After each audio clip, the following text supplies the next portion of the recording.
পরম করুণাময় অসীম দয়ালু মহান আল্লাহ তাআলার নামে শুরু করছি। প্রিয় দর্শক, আসসালামু আলাইকুম রহমতুল্লাহ। প্রিয় দর্শক, আজকে আমরা জানবো কিয়ামতের আগে যা যা ঘটবে পৃথিবীতে।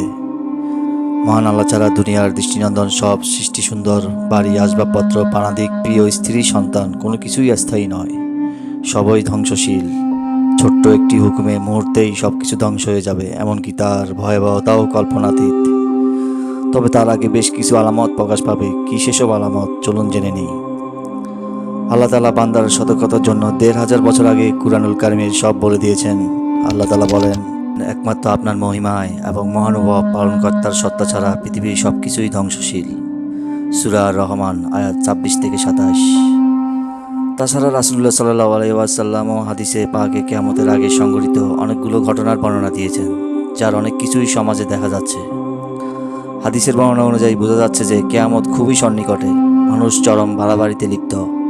তাই কিয়ামত সম্পর্কে সজাগ থাকতে বিশ্বনবী সাল্লাল্লাহু আলাইহি ওয়াসাল্লাম যে আলামতগুলোর কথা বলে গিয়েছেন সেগুলো হলো, মানুষ তখন অবৈধভাবে সম্পদ উপার্জনের প্রতিযোগিতা করবে, গচ্ছিত সম্পদের তথা আমানতে খেয়ানত করবে, জাকাত দেয়াকে জরিমানা মনে করবে, ধর্মীয় শিক্ষা বাদ দিয়ে জাগতিক বিদ্যা অর্জন করবে, পুরুষ তার স্ত্রীর আনুগত্য করবে, মায়ের সঙ্গে সন্তান খারাপ আচরণ করবে, বাবাকে বাদ দিয়ে সন্তান তার বন্ধুকে আপন মনে করবে, মসজিদে শোরগোল বিশৃঙ্খলা সৃষ্টি করবে, জাতির দুর্বল ব্যক্তি সমাজের নেতৃত্ব দেবে, নিকৃষ্ট ব্যক্তিরা জনপ্রতিনিধি হবে, খারাপ কাজে সুনাম সুখ্যাতি অর্জন করবে এবং এই খারাপ কাজের ভয়ে ওই ব্যক্তিকে সবাই সম্মান করবে।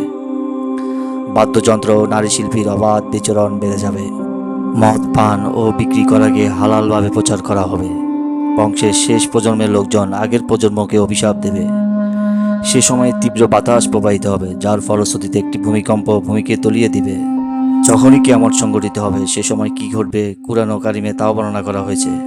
আল্লাহ তাআলা কিয়ামতের আগে ভূমিকে এমনভাবে প্রকম্পিত করবেন যে জমিন তার গর্ভে ধারণ করা সব বস্তুকে বের করে দেবেন। কুরআন ও কারিমে কথা এভাবে আল্লাহ তাআলা ঘোষণা করেছেন যে যখন পৃথিবী তার কম্পনে প্রকম্পিত হবে তখন সে তার বোঝা বের করে দেবে। সূরা জিলজাল আয়াত ১ থেকে ২। একটি ধোঁয়া বের হবে, কিয়ামত ঘনিয়ে এলে এটি পুরো পৃথিবীতে ছড়িয়ে যাবে। মুমিন কাফের মুনাফিক সকলের কাছেই পৌঁছে যাবে এই ধোঁয়া।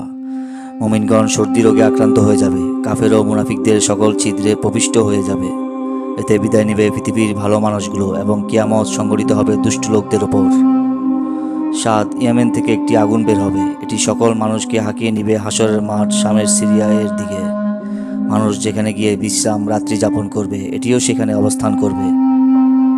এবং ৮, ৯, ১০ কিয়ামতের পূর্বে পৃথিবী ধ্বংসের সংকেত স্বরূপ ৩টি ভূমিধস হবে, একটি পৃথিবীর পশ্চিম দিকে, আরেকটি পূর্ব দিকে, আরেকটি আরব ভূখণ্ডে।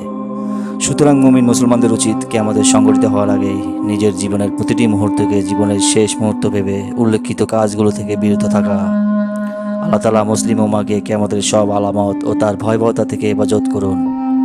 ঈমান ও নেক আমলের উপর জীবন যাপন করার তৌফিক দান করুন। আমিন।